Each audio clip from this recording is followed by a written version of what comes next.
अरे अरे बस बस बस। Okay, good afternoon. So are you ready? Let's start. आज हम लोग पढ़ेंगे यूनिट 3 स्टार्ट करेंगे। और यूनिट 3 बड़ी इंटरेस्टिंग यूनिट है। इसमें कई सारे क्वेश्चंस जो है आपको एग्जाम्स में आते हैं, तो इसको हम बेसिक समझेंगे कि आपको एग्जाम में यदि इंट्रोडक्शन वाला पार्ट आ गया कि सरफेस टेंशन और इंटरफेस या इंटरफेसियल फिनोमेना क्या है, और या आपको आ गया सरफेस फ्री एनर्जी क्या है, तो उसको एग्जाम में कैसे एक्सप्लेन करना है इस चीज़ को हम समझेंगे। तो सबसे पहले हेडिंग डालने आप लोग surface and interface. Surface and interface, साथ में हम देखेंगे कि सरफेस टेंशन और इंटरफेसियल टेंशन क्या होता है। Surface tension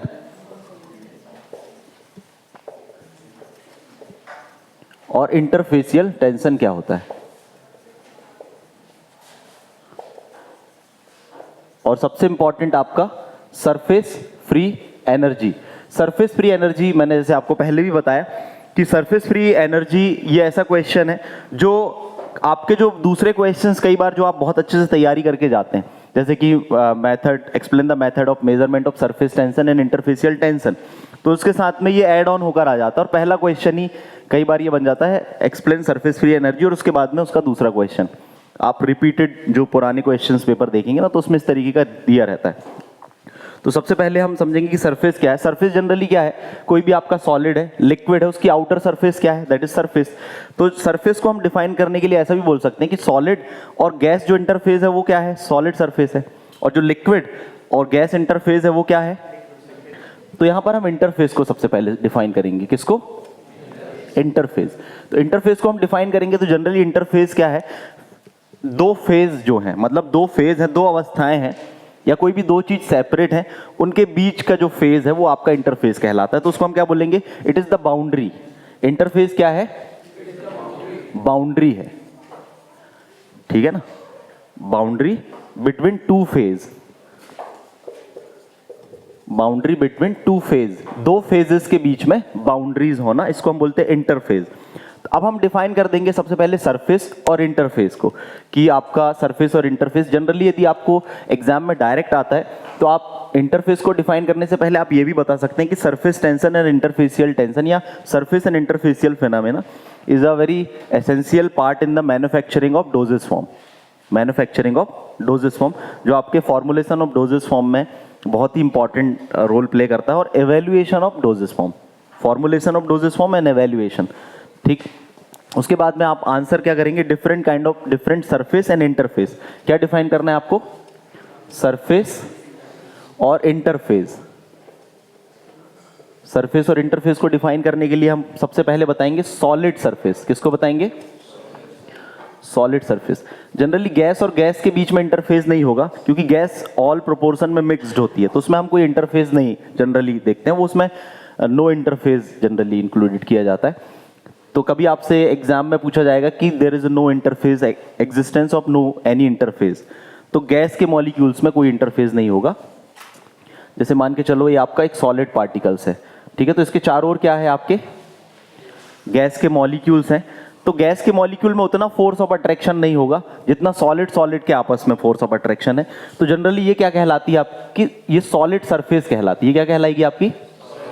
solid surface. तो solid surface can also be defined as it is the interface between the solid and gas.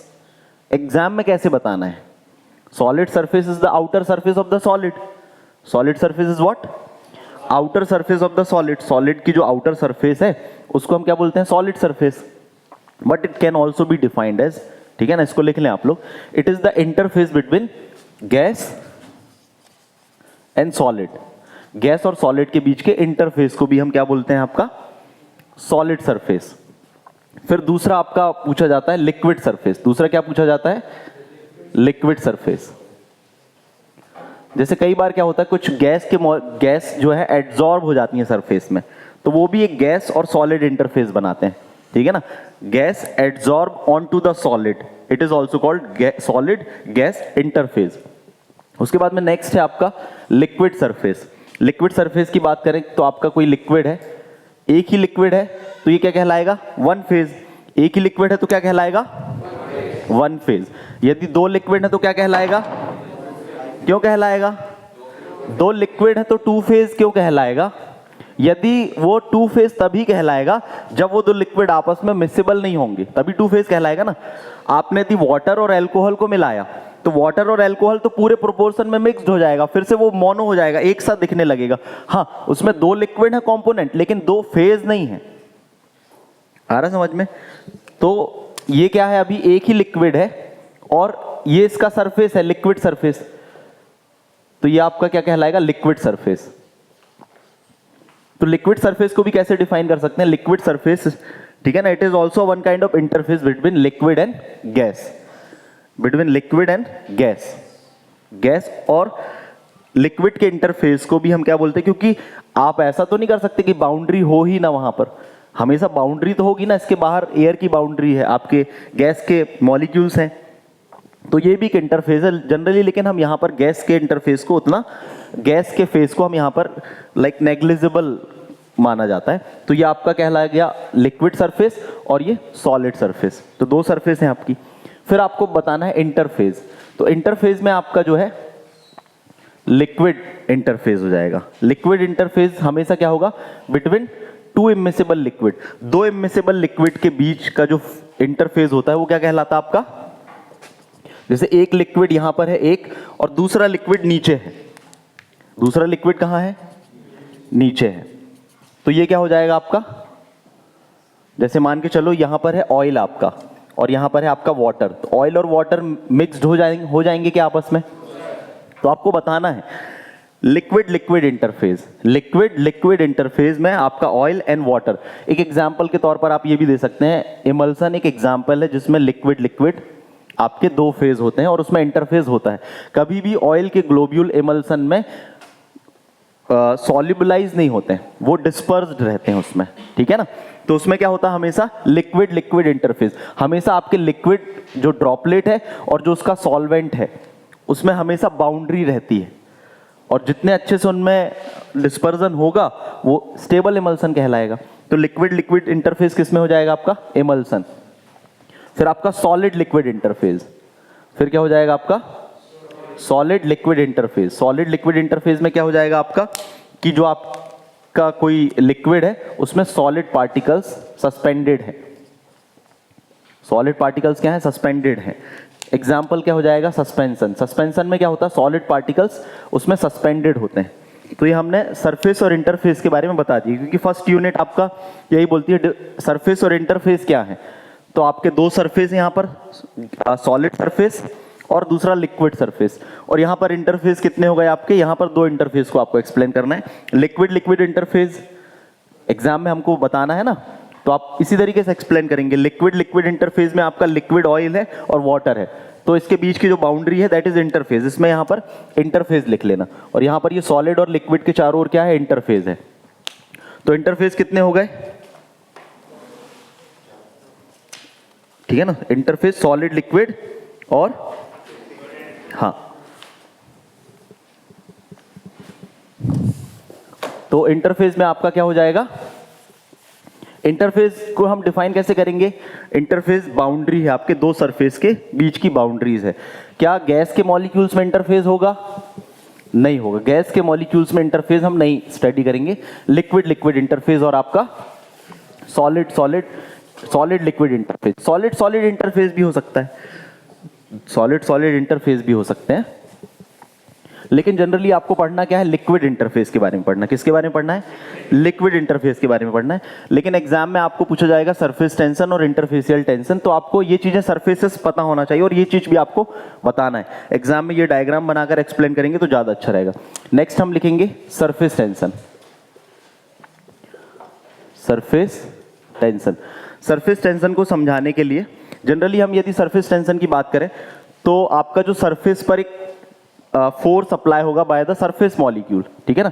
Bulk molecule apply करेंगे, डाउनवर्ड पुल, जिसके कारण उसके सरफेस में क्या होगा? एक टेंशन जनरेटेड होगा, that is called the surface tension, ठीक है ना। या उसके जो साइड साइड के मॉलिक्यूल्स हैं उनके कारण क्या होगा? एक तरीके का फोर्स। यदि इसको हमको डिफाइन करना हो, सरफेस टेंशन को डिफाइन करना हो तो लिख लें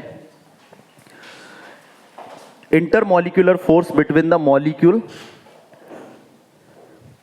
इन नेबरहुड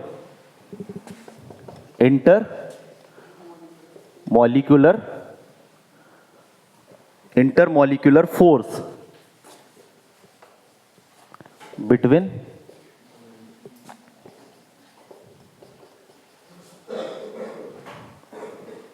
molecule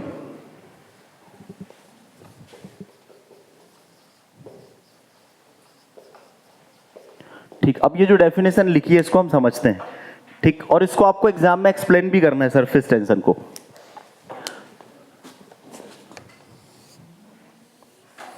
ये जितने भी डायग्राम्स बना रहा हूं आपको एग्जाम में ये डायग्राम से भी एक्सप्लेन करना है, ठीक है ना। जब हम बात कर रहे होते हैं किसकी, इंटरमॉलिक्यूलर सरफेस में इंटरमॉलिक्यूलर फोर्स मतलब आपस के दो मॉलिक्यूल्स में, नेबरहुड मॉलिक्यूल मतलब आजू बाजू के जो मॉलिक्यूल्स हैं उनमें एक फोर्स लग रहा है। जब आप इसको एक्सप्लेन करेंगे तो दो चीजें आपको बताना है। ये आपके मॉलिक्यूल हैं टू द सरफेस, ये कहां के मॉलिक्यूल हैं, आपके सरफेस के मॉलिक्यूल्स हैं, और मॉलिक्यूल्स आपके नीचे भी होंगे तो वो क्या कहलाएंगे, आपके बल्क के मॉलिक्यूल्स कहलाएंगे। क्या कहलाएंगे, ठीक, इन अ लिक्विड, क्योंकि आपको पूछा गया है लिक्विड सरफेस के बारे में और लिक्विड इंटरफेस के बारे में। तो ये दो लिक्विड नहीं है, बस सरफेस के मॉलिक्यूल्स को मैंने नीली उससे बना दिया है, और बल्क के मॉलिक्यूल को आपने क्या बता दिया है, ठीक। सरफेस टेंशन को आपको डिफाइन करना है, तो सरफेस टेंशन को आप डिफाइन कैसे करेंगे, इंटरमॉलिक्यूलर फोर्स बिटवीन मॉलिक्यूल इन नेबरहुड। देखो आपका आप इसको एक्सप्लेन करेंगे तो कैसे एक्सप्लेन करेंगे, there is a two category of molecule, molecule in bulk, bulk मतलब जो बीचों बीच मॉलिक्यूल्स हैं, मॉलिक्यूल इन बल्क, और molecule in surface, molecule in आपके बल्क और मॉलिक्यूल इन सरफेस। फिर आपको बताना है there is a two kind of force, ठीक है ना। यहां पर दो तरीके के फोर्स हैं आपके, ठीक, मॉलिक्यूल इन बल्क। पहले हम किसको एक्सप्लेन कर देंगे, मॉलिक्यूल इन बल्क, जो बल्क में मॉलिक्यूल है, one centre molecule in bulk, ठीक है ना, सराउंडेड बाय फोर मॉलिक्यूल्स, मतलब चारों तरफ से क्या है, सराउंडेड बाय द मॉलिक्यूल्स है, मतलब ये पास पास होंगे। एक सेंटर का मॉलिक्यूल क्या होगा, आपको ये एक्सप्लेन करना है एग्जाम में, molecule present in the bulk is surrounded by, मतलब सराउंडेड बाय मतलब इन होल डायरेक्शन, पूरे डायरेक्शन में मॉलिक्यूल से सराउंडेड है। तो मॉलिक्यूल क्या करेगा, ये मॉलिक्यूल इस मॉलिक्यूल को खींचेगा, ये मॉलिक्यूल इसको खींचेगा, ये इसको, ये इसको, या सेंटर की ओर भी फोर्स लग रहा होगा। तो एक मॉलिक्यूल क्या हो रहा है, नीचे से खींच रहा होता तो एक तरफ का फोर्स लगता, लेकिन ये नीचे से भी एक मॉलिक्यूल से खींच रहा है, ऊपर से भी एक मॉलिक्यूल उसको खींच रहा है, साइड में भी उसमें फोर्स लग रहा है और इस तरफ भी। तो इक्वल फोर्स कितना हो गया इसमें, नेट फोर्स क्या हो गया, जीरो हो गया। आपको ये एक्सप्लेन करना है कि सरफेस टेंशन का कॉन्सेप्ट आया कहां से, सरफेस टेंशन का जो कॉन्सेप्ट है वो आया कहां से। यही चीज आपको सरफेस फ्री एनर्जी में भी मदद करेगा। जब सरफेस फ्री एनर्जी को डिफाइन करेंगे ना, तो इसी कॉन्सेप्ट को आपको डिफाइन करना है। सरफेस फ्री एनर्जी को भी जब आप डिफाइन करेंगे तो सरफेस टेंशन को बताते हो आपको इस चीज को एक्सप्लेन करना है कि मॉलिक्यूल बल्क में क्या होता है, सराउंडेड होता है चारों तरफ से, और उसमें जो फोर्स अप्लाई होता है वो चारों तरफ से लगता है, जिसके कारण नेट फोर्स उसमें क्या हो जाता है, जीरो हो जाता है। लेकिन जब हम सरफेस के मॉलिक्यूल, सेकंड आप क्या बताएंगे, molecule present at the surface, molecule present at surface, जो मॉलिक्यूल आपका सरफेस में प्रेजेंट होता है, ठीक, तो इसमें क्या होगा, एडजेसेंट मॉलिक्यूल के द्वारा फोर्स अप्लाई होगा, यहां पर बना देते, ठीक है ना। ये मॉलिक्यूल है, इसमें क्या होगा, साइड, ये जो एक मॉलिक्यूल है इसमें ये साइड का फोर्स अप्लाई होगा और इसमें इस साइड का फोर्स अप्लाई होगा, और एक फोर्स डाउनवर्ड अप्लाई होगा, ठीक है ना। तो इसमें आपको क्या बताना है, डाउनवर्ड फोर्स भी अप्लाई हो रहा था, अपवर्ड फोर्स भी अप्लाई हो रहा था, और एडजेसेंट मॉलिक्यूल के द्वारा भी लेफ्ट और राइट दोनों के द्वारा फोर्स अप्लाई हो रहा था, जिसके कारण नेट फोर्स उसमें जीरो हो जाता था। लेकिन अब यहां पर क्या है, सरफेस आपका फ्री है, सरफेस के ऊपर कोई लिक्विड नहीं है, तो यहां साइड में फोर्स लग रहा है, यहां साइड में फोर्स लग रहा है और डाउनवर्ड फोर्स लग रहा है, और ऊपर की ओर फोर्स लग रहा है क्या, नहीं लग रहा है। तो नीचे की ओर क्या हो रहा है, एक तरीके का पुल फोर्स अप्लाई हो रहा है, पुल फोर्स अप्लाई हो रहा है, और साइड में भी क्या हो रहा है, एक तरीके का फोर्स अप्लाई हो रहा है, जिसके कारण यहां पर क्या हो जाएगा, एक तरीके की एक्स्ट्रा एनर्जी या एक्स्ट्रा फोर्स जनरेट होगा, एक तनाव जनरेट होगा, टेंशन जनरेट होगा। So this is called the surface tension. तो सरफेस टेंशन का कारण क्या है आप ये बता सकते हैं? The cause of surface tension is because of the force applied by the downwards molecule. जो डाउनवर्ड मॉलिक्यूल है उनके द्वारा जो फोर्स अप्लाई किया जाता है उसके कारण जो आपके सरफेस के मॉलिक्यूल हैं वो मिनिमम अपना सरफेस करने की कोशिश करते हैं। वो अपना सरफेस क्या करने की कोशिश करते हैं? मिनिमम खींचने की कोशिश करते हैं, और एडजेसेंट मॉलिक्यूल के द्वारा भी फोर्स लग रहा है तो उसके कारण एक टेंशन जनरेट हो जाता है जिसको हम सरफेस टेंशन बोलते हैं। तो सरफेस टेंशन क्या हुआ? Intermolecular force between the molecule in neighbourhood. ये इंटरमॉलिक्यूलर फोर्स है मॉलिक्यूल के आपस में लगने वाला फोर्स, इंटरमॉलिक्यूलर फोर्स। ठीक, मॉलिक्यूल में फोर्स लग रहा है वो इंटरमॉलिक्यूलर फोर्स। अब ये इंटरमॉलिक्यूलर फोर्स आप आगे भी डिफाइन कर सकते हैं, ये दो तरीके का हो सकता है। इंटरमॉलिक्यूलर फोर्स क्या हो सकता है? Intermolecular force may be of two category. यहां पर किसी को कोई डाउट समझ में आया? सरफेस टेंशन क्यों है? जो पहली बार पढ़ रहे हैं वो इस चीज को ध्यान रखें कि सरफेस के मॉलिक्यूल में अपर साइड में कोई मॉलिक्यूल नहीं होता है, और गैस के मॉलिक्यूल्स में इतनी ताकत नहीं है कि उसको अपवर्ड पुल कर सके as compare to the liquid के मॉलिक्यूल की तुलना में उतना फोर्स नहीं होता है, तो नीचे के मॉलिक्यूल पुल कर रहे हैं उसको, इसके कारण सरफेस के मॉलिक्यूल में एक फोर्स जनरेट हो जाता है, that we call the surface tension. और इसको हम ऐसे ही बता सकते हैं, surface tension is the intermolecular force between the molecule in the neighbourhood. कोई डाउट किसी को? सभी को समझ में आया? ठीक, तो कोई पूछेगा what is the cause what may be the cause of surface tension, तो क्या बताएंगे आप? ठीक है ना, because of the force applied by the molecules present to the down side and adjacent molecule, जिसके कारण सरफेस में क्या होता है? एक तरीके का टेंशन जनरेट होता है, that we call the surface tension. ठीक, अब नेक्स्ट आपको बताना है कि इंटरमॉलिक्यूलर फोर्स दो तरीके का हो सकता है। Intermolecular force may be of two type. Intermolecular force, ठीक है ना, दो कैटेगरी का होता है। एक होता है कोहेसिव फोर्स और एक होता है एडहेसिव फोर्स। एक क्या होता है? कोहेसिव फोर्स, और एक होता है एडहेसिव फोर्स।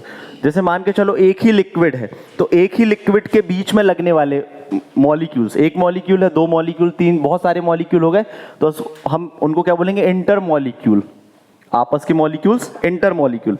तो इंटर मॉलिक्यूल्स यदि एक से हैं, मतलब जैसे वाटर के मॉलिक्यूल्स हैं, तो उनके आपस में लगने वाला जो फोर्स है, तो हम ऐसे ही बोल सकते हैं फोर्स, ठीक है ना, इन लाइक मॉलिक्यूल्स जो होते हैं, एक से मॉलिक्यूल्स होते हैं, उनके बीच में लगने वाला फोर्स हम उसको कोहेसिव फोर्स बोलते हैं। जैसे पूरे वाटर के मॉलिक्यूल हैं, तो इनके बीच में जो फोर्स लगेगा वो क्या कहलाएगा? Cohesive force. ठीक, और एडहेसिव फोर्स क्या हो जाएगा? Force between unlike molecules. जैसे मान के चलो एक तरफ आपका वाटर है और एक तरफ बेंजीन है। एक तरफ क्या है आपका? वाटर, और एक तरफ बेंजीन है। तो इन दो के बीच में जो फोर्स अप्लाई होगा उसको हम क्या बोलेंगे? Adhesive force. आए समझ में? दो डिफरेंट लिक्विड हैं, उनके बीच में जो फोर्स अप्लाई होगा उसको हम क्या बोलेंगे? Adhesive force. और लाइक मॉलिक्यूल्स के बीच में लगने वाले फोर्स को कोहेसिव फोर्स।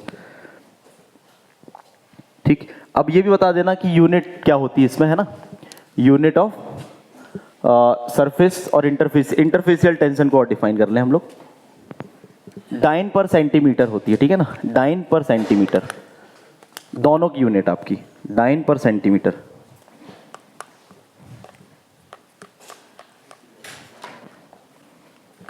सरफेस और इंटरफेसियल टेंशन की यूनिट क्या होती है? Dine per centimetre. तो क्या क्या चीज अभी आपने बताया? सरफेस क्या होते हैं, इंटरफेस क्या होता है, फिर liquid interface, solid liquid interface, solid surface, liquid surface. ठीक, उसके बाद में आपने क्या बताया? Surface tension. सरफेस टेंशन क्या होता है? फोर्स या टेंशन बिटवीन इंटरमॉलिक्यूल, या इसको हम बोल सकते हैं इंटरमॉलिक्यूलर फोर्स, ठीक है ना, बिटवीन मॉलिक्यूल इन नेबरहुड या एडजेसेंट मॉलिक्यूल के बीच में जो फोर्स लगता है। अब नेक्स्ट लिखना intermolecular force, sorry interfacial tension. Interfacial tension,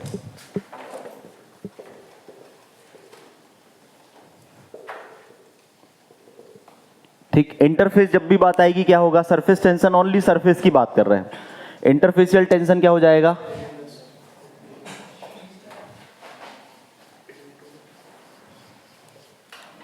ये आपका एक लिक्विड है अप साइड में, और ये दूसरा लिक्विड है डाउन साइड में।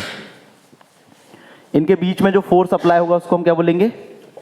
Interfacial tension. तो इसको लिख लें, डायग्राम बना लें, फिर इसको लिख लें, force per unit length existing at interface, force per unit length, ठीक है ना, पर यूनिट लेंथ में एक फोर्स अप्लाई होगा, ठीक है ना, एग्जिस्टिंग एट इंटरफेज, जो कहां पर होगा? इंटरफेज में होगा, दो लिक्विड के बीच में, ठीक है ना। फोर्स पर यूनिट लेंथ, पर यूनिट लेंथ में जो फोर्स अप्लाइड होता है, ठीक है ना, एग्जिस्टिंग एट इंटरफेस। इसमें ये चीज बताना है कि इंटरफेसियल टेंशन हम बता रहे तो कहां पर होगा? जो कहां एग्जिस्ट करेगा? एग्जिस्टिंग एट इंटरफेस, ठीक है ना। Force per unit length existing at interface between two immiscible liquid, between two immiscible liquid. 3 point इसमें ध्यान रखना है। First, force per unit length, दूसरा पॉइंट एग्जिस्टिंग एट इंटरफेस, तीसरा point between two immiscible liquid. पहला, force per unit length existing at interface between two immiscible liquid. बोलो इसको,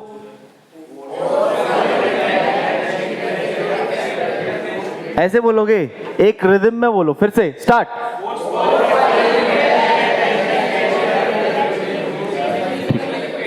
ठीक, हमको मालूम है कि जो दो इंटरफेस के बीच में फोर्स अप्लाई होता है उसी को हम इंटरफेसियल टेंशन बोलते हैं, लेकिन कुछ डेफिनेशंस आपको याद भी रखनी पड़ेगी ना, एग्जाम में कैसे लिखना है। हम बता देंगे सर ये हमने बना दिया, ऊपर का लिक्विड नीचे का liquid, sir this is the force we call the interfacial tension. No, force per unit length existing at interface between two immiscible liquid is called interfacial tension, उसको हम बोलते हैं इंटरफेसियल टेंशन। ठीक, इसकी भी यूनिट क्या है आपकी? Dine per centimetre. ठीक, जो लिक्विड आपस में मिक्स्ड हो जाते हैं उनके बीच में कोई बाउंड्री नहीं होती है, तो वहां पर कोई इंटरफेसियल टेंशन नहीं होगा। वहां पर क्या होगा? कोई इंटरफेसियल टेंशन नहीं होगा। तो एडिसिव फोर्स क्या होते हैं? Adhesive force,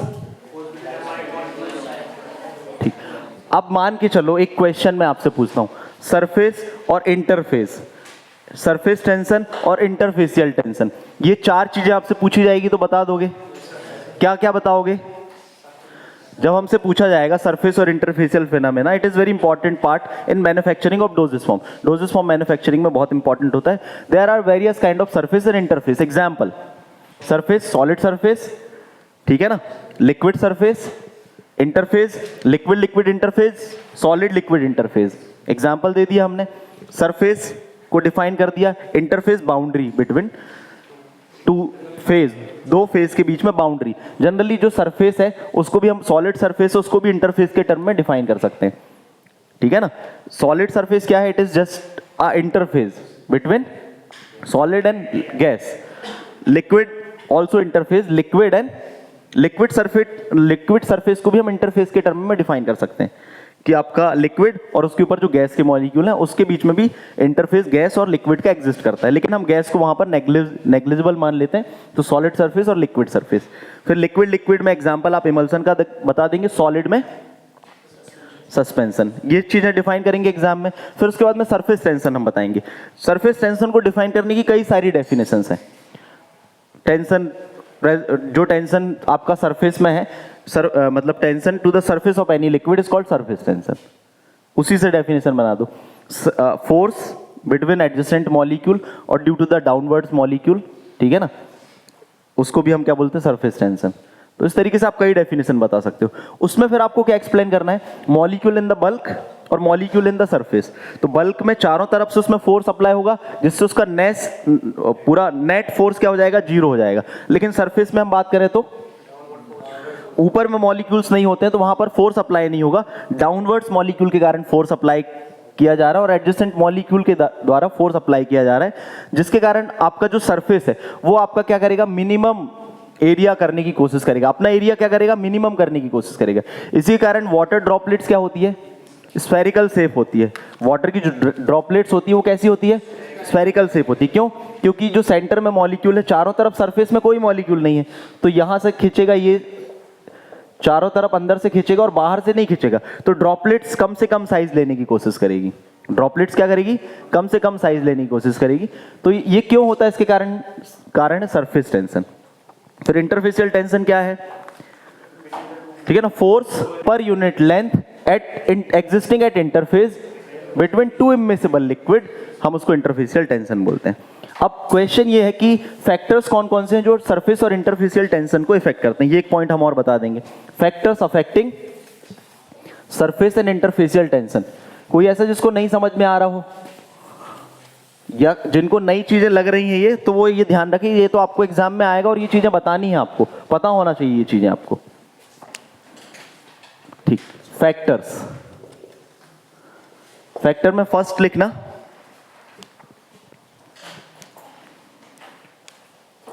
intermolecular force, intermolecular force, intermolecular force, ये मॉलिक्यूल्स की प्रॉपर्टी है, मतलब उस लिक्विड की ही प्रॉपर्टी है इंटरमॉलिक्यूलर फोर्स।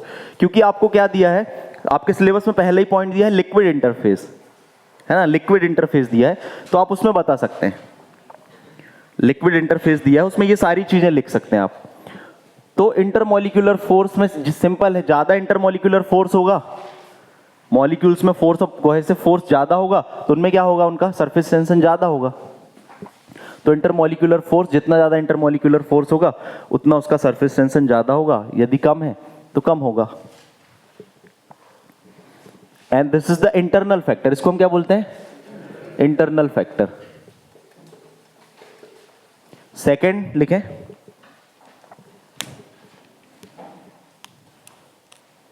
एक्सटर्नल फैक्टर में सब्सटेंसेस, ठीक है ना, एक्सटर्नल फैक्टर में substances affect surface and interfacial tension, substances, ठीक है ना, that affect surface and interfacial tension. तो इसमें आपका पहला आ जाएगा इलेक्ट्रोलाइट। कभी आपसे कोई पूछे what is the role of electrolyte as a substance, है ना, ये एक्सटर्नल फैक्टर, एक्सटर्नल, और दूसरा आपका surface active agent, surface active agent. जैसे आपके कपड़ों में ऑयल होता है ना, या डस्ट पार्टिकल्स होते हैं, आप नॉर्मल पानी से धुलोगे तो पानी और वो डस्ट पार्टिकल क्या हो गए, दो फेज हो गए ना, दो फेज हो गए, वाटर एंड ऑयल या डस्ट, तो इजीली नहीं छूटता है। हम क्या यूटिलाइज करते हैं, डिटर्जेंट का उपयोग करते हैं, डिटर्जेंट करते हैं ना, तो डिटर्जेंट क्या है, एक्सटर्नल फैक्टर, सब्सटेंस, डिटर्जेंट क्या है, एक्सटर्नल फैक्टर, एक सब्सटेंस है। तो पहला इलेक्ट्रोलाइट्स, तो इलेक्ट्रोलाइट्स का जनरली क्या होता है, आपका सरफेस और इंटरफेस में नो इफेक्ट होता है, ठीक है ना, लिमिटेड इफेक्ट होता है, limited effect, little effect, and sometimes cause a slight increase, sometimes cause a slight increase. जो इलेक्ट्रोलाइट होते हैं उनका लिटिल इफेक्ट होता है आपके सरफेस और इंटरफेसियल टेंशन में, और समटाइम्स क्या होते हैं, लिटिल उसको स्लाइटली इंक्रीज करते हैं, बहुत ज्यादा नहीं। सरफेस एक्टिव एजेंट की बात करें तो आपका जो डिटर्जेंट है, डिटर्जेंट है वो सरफेस एक्टिव एजेंट होता है एक तरीके का, उसमें होते हैं, जिस कारण से उनका सरफेस और इंटरफेसियल टेंशन दोनों को कम कर देता है। आपके सरफेस एक्टिव एजेंट क्या होंगे, सरफेस टेंशन को और इंटरफेसियल टेंशन को कम करेंगे।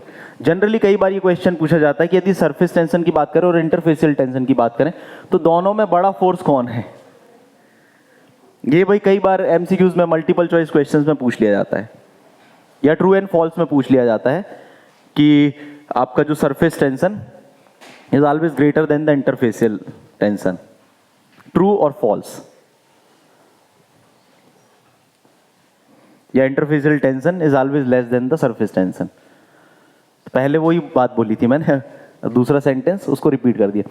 तो सरफेस टेंशन हमेशा ज्यादा होगा इंटरफेसियल टेंशन से, ध्यान रखना, ठीक है ना, क्योंकि वहां पर कोहेसिव फोर्स दोनों लिक्विड में अप्लाई है और यहां पर एडहेसिव फोर्स है बिटवीन टू मॉलिक्यूल्स।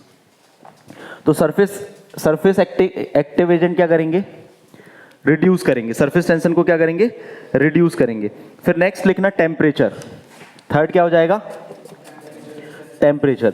टेम्परेचर बढ़ाने पर सरफेस टेंशन हमेशा कम होगा, क्यों होगा उसका रीजन भी आप बता देना। As the temperature will increase surface tension will decrease, ठीक है ना, सरफेस टेंशन क्या होगा, डिक्रीज होगा। क्यों, क्योंकि टेम्परेचर बढ़ने से मॉलिक्यूल्स में काइनेटिक एनर्जी बढ़ती है, काइनेटिक एनर्जी बढ़ने से सरफेस में मॉलिक्यूल्स क्या हो जाएंगे, मूवमेंट होगा, जिसके कारण उनका सरफेस टेंशन कम हो जाएगा। तो कौन कौन सा हो गया, intermolecular force, intermolecular force, substances, और तीसरा टेम्परेचर। फर्स्ट, हाँ, फिर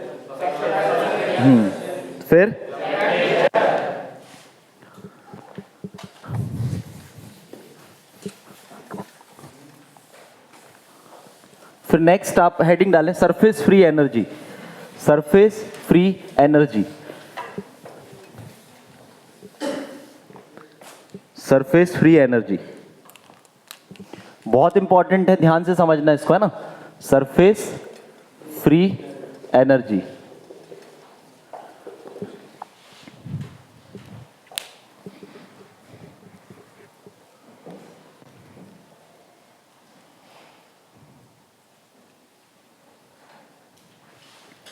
ठीक।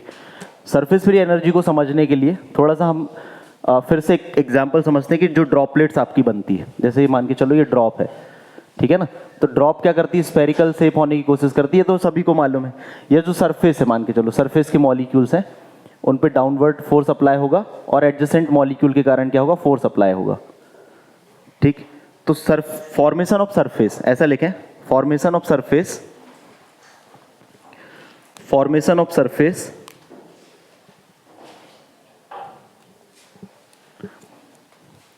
formation of surface due to force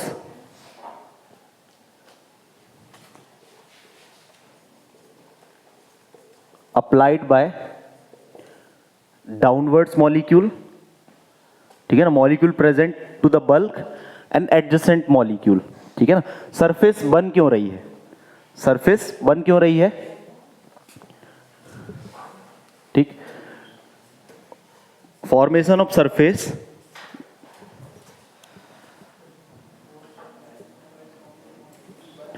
formation of surface due to the force applied by the downwards molecule और adjacent molecule। समझ में आया, सरफेस का फॉर्मेशन ही क्यों होता है, ठीक है ना। अब इसको समझे, जनरली ये तो हमको बात मालूम है कि फोर्स अप्लाइड होता है, या एक ड्रॉपलेट की बात करें तो उसमें चारों तरफ से फोर्स अप्लाई हो रहा है। तो ड्रॉपलेट्स बड़ी होने की कोशिश करेगी कि छोटी होने की कोशिश करेगी, ड्रॉपलेट्स क्या करेगी, मिनिमम सरफेस। तो दिस कॉज, ठीक है ना, ये कारण किस चीज का होता है, that produces the minimum free surface. ये क्या करता है, produces minimum free surface, this causes minimum free surface,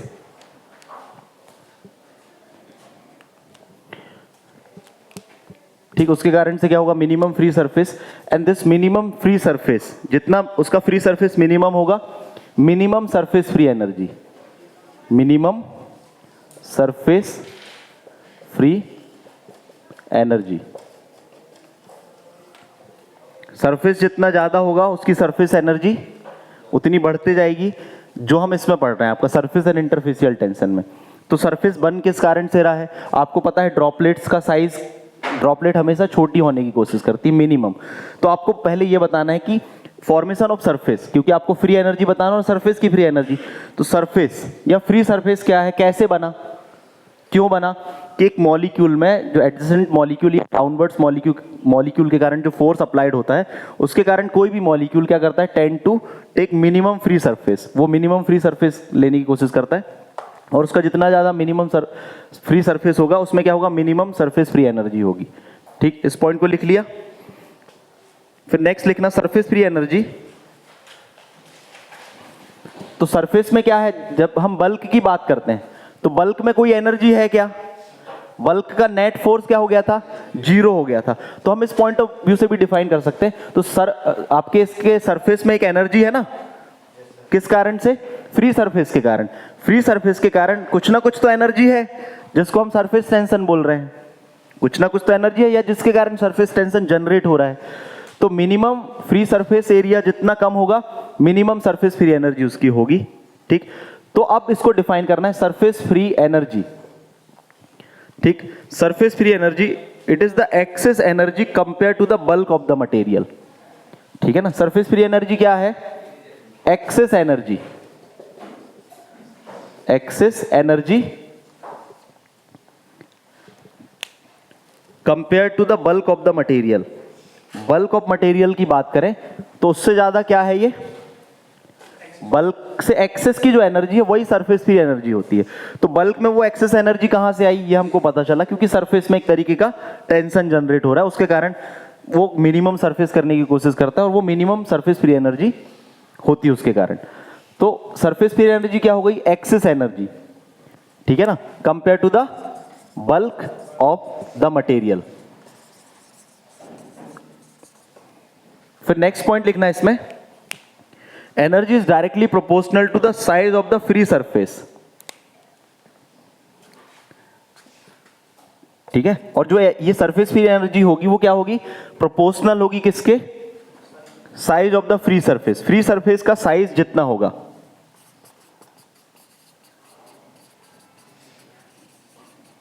free surface का साइज जितना होगा उतनी ज्यादा सरफेस फ्री एनर्जी क्या होगी? ज्यादा होगी, and it is called the surface.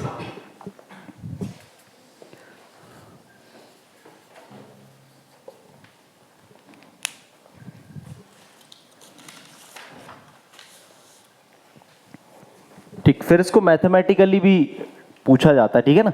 Generally यदि हम देखें, सरफेस फ्री एनर्जी का फॉर्मूला क्या होता है आपका? सरफेस फ्री एनर्जी का फॉर्मूला होता है आपका W is equal lambda del A, ठीक है ना। W is equal lambda into del A, ठीक। अब इसको आपको एक्सप्लेन करना है कि ये कैसे आया, ये किस तरीके से आया, मतलब आपको किसी चीज की सरफेस फ्री एनर्जी मेजरमेंट करना है। सरफेस फ्री एनर्जी समझ में आया ना? सरफेस फ्री एनर्जी है क्या? जनरली आपका एक मॉलिक्यूल है, ये मॉलिक्यूल है, ये मिनिमम सरफेस करने की कोशिश करता है because of the force apply surrounded molecules, या उसके चारों जो मॉलिक्यूल है उसमें फोर्स अप्लाई करते हैं, जिसके कारण वो क्या करता है? Minimum surface, free surface minimum करने की कोशिश करता है। और मिनिमम सरफेस होगा तो उसकी फ्री सरफेस एनर्जी क्या होगी? मिनिमम होगी। सरफेस एनर्जी क्या होगी? मिनिमम होगी। तो हम इसको ऐसे भी डिफाइन कर सकते हैं, surface free energy the excess energy as compare to the bulk material. जो मटेरियल बल्क में, क्यों? क्योंकि बल्क में चारों तरफ से फोर्स लग रहा है, तो नेट उसका जो फोर्स होगा, जो उसमें टेंशन होगा, वो जीरो हो जाएगा, लेकिन सरफेस में कुछ ना कुछ तो रहेगा ना। तो वही आपकी सरफेस फ्री एनर्जी है, जो कि क्या होगी? सरफेस फ्री एनर्जी किसके प्रोपोर्शनल में होगी? हाँ, अब it can be defined as W is equal, अब W क्या है ये लिख लें, W is the work done, W work done, del A लिखना, change in the area, change in the area या तो इंक्रीज इन एरिया,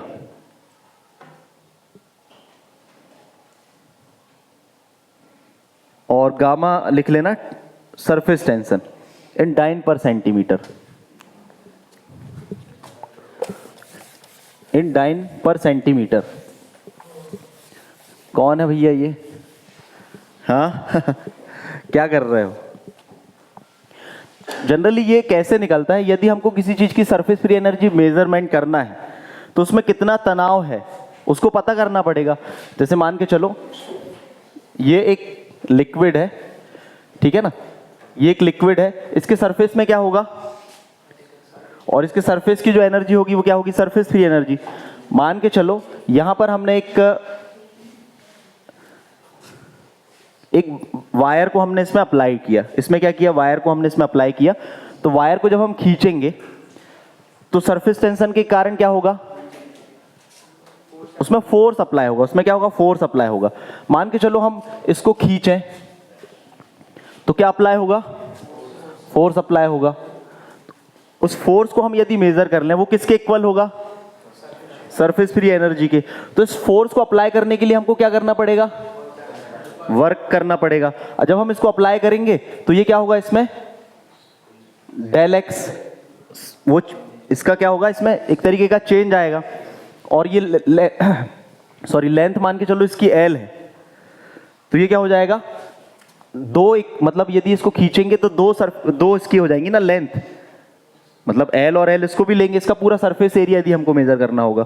और किसके अगेंस्ट में काम किया जा रहा है? ठीक है ना, तो इसको भी लिख लें आप लोग। हमको वर्क करना पड़ेगा, that would be equal to the force apply किया गया और कितना सरफेस उसका चेंज हुआ, डेल एक्स। यदि हमको उस सरफेस फ्री एनर्जी को मेजरमेंट करना है तो वर्क डन किसके बराबर होगा? फोर्स कितना हमने अप्लाई किया है। यदि हमको मेजरमेंट करना सरफेस फ्री एनर्जी का, तो हमको क्या करना पड़ेगा, इसको हम फोर्स अप्लाई करेंगे। एक वायर से यदि हम इसमें एक रेक्टेंगुलर वायर ऐड करेंगे और उसको खींचेंगे तो सरफेस के कारण फोर्स अप्लाई होगा, और यदि उसको खींचेंगे तो लिक्विड ऊपर आने की कोशिश करेगा और ये कुछ शिफ्ट होगा। उसको शिफ्ट करने के लिए क्या करना पड़ेगा, हमको एक फोर्स अप्लाई करना पड़ेगा, और उसको इक्विलिब्रियम में रखने के लिए उस फोर्स को क्या करना पड़ेगा, रोक के रखना पड़ेगा। तो जितने फोर्स से वो रुका हुआ है, इसका मतलब उतना फोर्स उसमें लग रहा है। तो हम इस चीज को मेजरमेंट कर लें तो हमें उसमें पता चल जाएगा कितने फोर्स से वो खींच रहा है। इससे हमें उसकी सरफेस फ्री एनर्जी पता चल जाती है। तो ये फॉर्मूला कैसे बना, उसके लिए हमको वर्क करना पड़ेगा। That would be equal to F into del x. अब डेल एक्स की यदि हम बात करें तो जो आपका फोर्स है वो फोर्स किस कारण से है, W is equal lambda surface tension के कारण है, और वो फोर्स कितने एरिया में काम कर रहा है, 2L डेल एक्स। तो डेल एक्स क्या है, उसमें जो एरिया चेंज आया है, और 2L क्या है, दो सरफेस के बीच में है वो, और आपका यहां पर क्या है, हाँ ओवरऑल यदि हम बात करें तो ये क्या है आपका 2L, और डेल एक्स आपका क्या है, ये पूरा का पूरा आपका सरफेस एरिया कितना इंक्रीज हुआ है इस चीज को बता रहा है, जिसको हम क्या बता सकते हैं, डेल ए से बता सकते हैं। तो किसी भी चीज का यदि हमको सरफेस फ्री एनर्जी डिटरमाइन करनी है तो उसमें वर्क कितना डन किया जा रहा है, यदि इसको हम मेजर कर लें तो ये कैसे पता चल जाएगा, हमको उसकी सरफेस फ्री एनर्जी पता चल जाएगी। और आज की डेट में इतने इंस्ट्रूमेंटेशन एक्यूरेशन आ गया है कि आपको ये, जिसको हम टॉर्जन फोर्स बोलते हैं, आप इसको जब हम मेजरमेंट करेंगे सरफेस टेंशन का तो पता चल जाएगा। उसकी रीडिंग हमको डायरेक्ट पता चल जाती है, टू द मीटर जो होते हैं ना, उसमें सेंसिटिव मीटर्स होते हैं, उसमें पता चल जाएगा। तो ये क्या हो जाएगा, W is equal lambda del A. तो सरफेस फ्री एनर्जी क्या हो जाएगी, W is equal lambda into del A. तो हम ऐसे भी डिफाइन कर सकते हैं सरफेस फ्री एनर्जी को, किस पॉइंट ऑफ व्यू से डिफाइन कर सकते हैं, it is the work done, ठीक है ना, it is equal to the work done equal to the surface tension into surface area, increased surface area. ये जो आपका जो ये इक्वेशन बना हुआ है, this is also defining surface free energy of any liquid, any surface, किसी भी सरफेस की किस चीज को बता रहा है, सरफेस फ्री एनर्जी को इंडिकेट कर रहा है। आया समझ में, ठीक। इसके बाद में लास्ट आप बता देंगे एप्लीकेशंस। एप्लीकेशन क्या है सरफेस और इंटरफेसियल टेंशन के, एप्लीकेशन लिख लें, 3-4 हैं।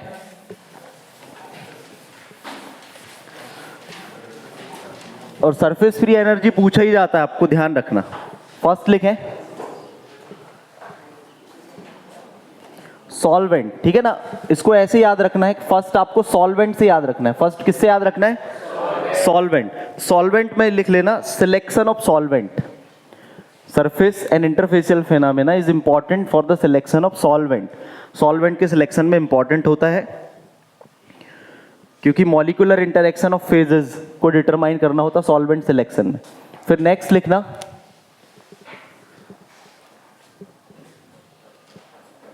Suspension, emulsion and cream stability analysis. Stability analysis of suspension, emulsion and cream. Cream की यदि आपको स्टेबिलिटी एनालिसिस करना है, ठीक है ना, तो आपका सस्पेंशन, इमल्सन और क्रीम की स्टेबिलिटी एनालिसिस में भी हम इसको अप्लाई करते हैं। फिर नेक्स्ट लिखना इन द प्रोसेस ऑफ डेटा। हाँ, कोई क्वेश्चन पूछा गया? ठीक है, वो स्पेलिंग गड़बड़ हो गई थी, ऐसा बोलो ना, कौन सी क्रीम गलत लगा दी तुम्हें। सस्पेंशन, इमल्सन एंड क्रीम, ठीक है ना।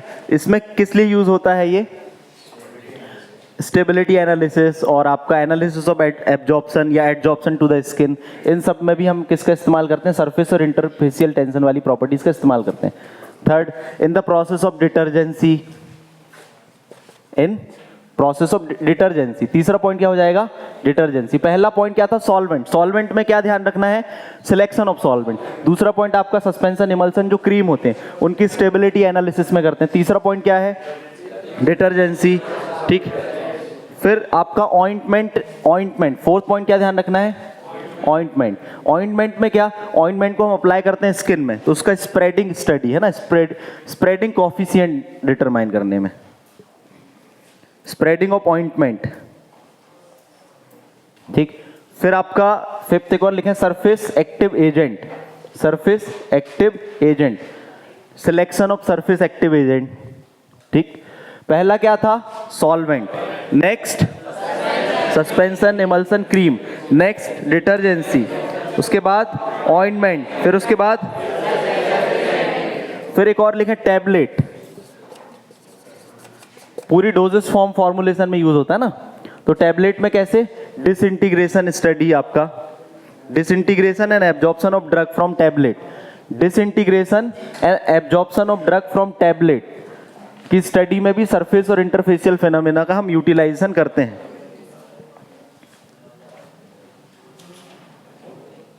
फिर नेक्स्ट है, ठीक, एब्जॉर्बेंस बिहेवियर स्टडी में, एब्जॉर्बेंस बिहेवियर स्टडी और physico chemical property study, physico chemical property. इसके बाद में नेक्स्ट क्लास में हम पढ़ेंगे different method of surface and interfacial tension measurement करने की, ठीक है। Thank you very much.